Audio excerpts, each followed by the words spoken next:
Why you need a financial reset. Welcome to today's video. If you're watching this, it's likely because you've realized that managing money can be tough, and that's okay.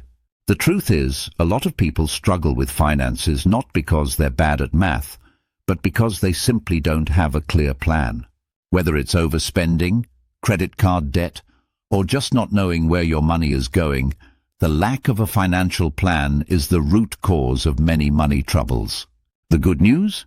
You can reset your finances in just 90 days. That's 3 months, and it's enough time to create a solid foundation for your financial future. In today's video, I'll walk you through a step-by-step guide that will transform your financial life. By the end of this, you'll have a system for budgeting, saving, investing, and building wealth. We'll also tackle some of the biggest financial challenges, such as paying down debt and boosting your income. Week 1. Analyzing your current financial situation. Before we make any changes, we need to understand where we stand financially. Week 1 is all about getting a clear picture of your current financial situation.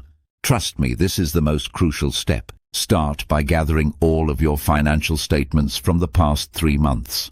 This includes bank statements, credit card statements, debt payments, student loans, car loans, etc.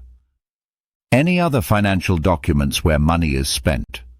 Once you have them, you need to break down your expenses into 3 categories.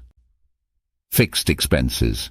These are your must-pay items each month, such as rent, utilities, insurance, car payments, and groceries. Discretionary expenses. These are things you want but don't necessarily need, like eating out, shopping, or entertainment. Debt payments. Any loan repayments, such as student loans, credit card bills, or personal loans. Once you've categorized your expenses, it's time to figure out how much money you're spending in each area. Create a spreadsheet to track everything and calculate how much you spend on average each month. Then compare this to your income. Your goal for week 1 is to determine your savings rate, the percentage of your income that you can save. Knowing this will help you make smarter decisions moving forward. Week 2. Cut unnecessary spending. Week 2 is all about cutting the fat. You've seen where your money is going, and now it's time to trim down unnecessary expenses. Take your list from week 1 and sort your expenses from largest to smallest. Now, ask yourself the hard questions. Can I cut back on any of these expenses by 10 to 30%? Let's look at some examples. Rent. Maybe you can't negotiate a cheaper rent, but could you downsize, move to a less expensive neighborhood, or find a roommate? Eating out. Could you cut your monthly restaurant bill by cooking at home more often, or choosing cheaper dining options? Subscriptions. Take a look at all the subscriptions you're paying for. Are you using them all? Cancel the ones you don't need. Ubers and other transport costs. If you're spending too much on Ubers, perhaps you can rely more on public transport, carpooling, or even walking for shorter trips. By cutting just $400 a month, you can save $4,800 a year. That's a huge amount of money that can go toward other financial goals like investing or paying off debt. Week 3. Automate your savings. Now that you've cut unnecessary spending, it's time to make saving money automatic. Week 3 focuses on automation, paying yourself first. The idea is simple. Whenever you get paid, automatically transfer a set percentage of your income into a high-yield savings account and investment accounts. I recommend aiming for at least 10% of your income. This might seem small at first, but over time it adds up. By automating, you remove the temptation to spend that money, and you ensure that you are consistently building your savings. Pro tip: open a high-yield savings account for your emergency fund and make sure it's earning interest. Right now, high-yield savings accounts offer rates between 3.8% to 4%, which is much better than the regular savings accounts you'll find at most banks. Week 4. Plan for debt repayment. Let's talk about debt. If you have high-interest debt, like credit cards or payday loans, Week 4 is dedicated to creating a plan to tackle it. First, figure out how much you owe on each of your debts. This includes credit card balances, loans, and any other high-interest obligations. From here, create a debt payoff plan. One strategy to consider is the debt avalanche method. With this approach, you focus on paying off your highest interest debt first while making minimum payments on the rest. Once that debt is paid off, you move on to the next highest interest debt. Another approach is the debt snowball method, where you pay off your smallest debt first. Once that's gone, move on to the next smallest. This can give you a sense of momentum as you see your debts disappearing. For credit card debts, I also recommend calling your credit card company to negotiate a lower interest rate. This can save you a ton of money in the long run, especially if you've been a loyal customer. Week 5. Build an emergency fund. Week 5 is all about preparing for the unexpected. You need an emergency fund to protect yourself from life's inevitable surprises, medical bills, car repairs, or unexpected job loss. Start by setting a goal to save $1,000 for emergencies. This may seem like a modest amount, but it's a psychological barrier that will give you peace of mind. If you're already there, aim for 3 to 6 months of living expenses saved up. To get to your $1,000 goal, sell things you don't use like electronics or clothes. Pick up a side hustle for extra cash. Redirect the savings you've made by cutting expenses in previous weeks. Keep this emergency fund in a high-yield savings account so it can grow while staying accessible.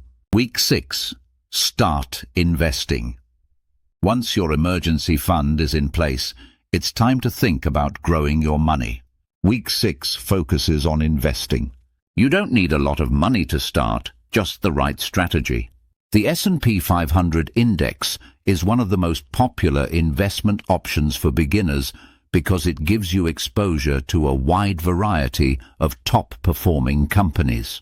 By investing in an S&P 500 ETF, exchange-traded fund, you're essentially investing in the stock market as a whole. The best part?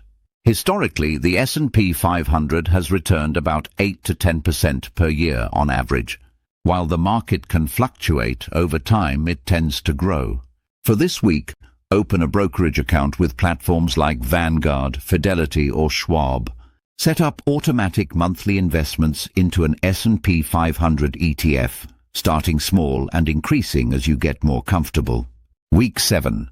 Increase your income. Now that you're managing your expenses and investing, it's time to look at increasing your income. Week 7 is all about growth. Here are some ways to boost your income. Ask for a raise. If you haven't had a raise in over a year, it's time to ask for one. Research salary averages in your industry and present a case for your value. Side hustles. Consider freelancing, tutoring, pet sitting, or even driving for a rideshare service like Uber or Lyft. Learn a high-income skill. Skills like coding, design, and digital marketing are in high demand. By upskilling, you can command higher pay in your current job or even transition to a new career. Week 8. Set yearly savings goals. By week 8, you should have a solid understanding of your finances. Now it's time to set a yearly savings goal. Define what you want to achieve financially over the next year. Maybe it's building a larger emergency fund, saving for a down payment on a house, or paying off debt. The important thing is that you write down your goals and create a plan for achieving them. Research shows that writing down your goals increases your chances of achieving them by 42%. So make sure you're clear on what you want to achieve and how you're going to get there. Week 9. Evaluate your credit card use. Week 9 is dedicated to reviewing your credit card use. Credit cards can be great tools when used responsibly, but they can also be a financial trap if you're not careful. If you're able to pay off your balance in full every month, you can reap the rewards, cash back, points, and other benefits. But if you tend to overspend, it's better to avoid credit cards until you build more discipline. To improve your credit score, make sure you're using your cards responsibly and always paying on time. This will help you qualify for better interest rates in the future. Week 10. Track your net worth. It's important to track your financial progress. In Week 10, you'll calculate your net worth, the total value of what you own minus what you owe. Net worth equals assets, savings, investments, property, liabilities, debts. Tracking your net worth monthly or quarterly will help you stay motivated and see how far you've come. Week 11. Review progress and address financial leaks. In Week 11, it's time to take a step back and review your progress. Reassess your spending, saving, and investing over the past few weeks. Are you on track? Do you need to make adjustments? This week is about identifying any financial leaks you might have missed and making sure that you're staying true to your goals. Week 12. Set long-term stretch goals. Finally, in Week 12, it's time to think big. Set stretch goals for the future. Things like buying a home, retiring early, or reaching a significant net worth milestone. These are long-term goals that will keep you motivated. Create a roadmap with smaller, achievable steps to reach these stretch goals, and remember to schedule quarterly check-ins to track your progress. Stay consistent and focused. Building wealth isn't a quick process, but it's one that's within your reach. The key is consistency, discipline, and long-term vision. By following this 90-day reset plan, you've laid a strong foundation for financial success. Now keep up the good work, stay disciplined, and don't forget to check in on your goals periodically. Remember, wealth is built over time, not overnight. Thank you so much for watching.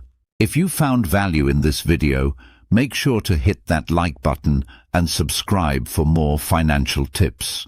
Let me know in the comments, what financial goal are you working on right now? I'd love to hear about your journey. See you in the next video.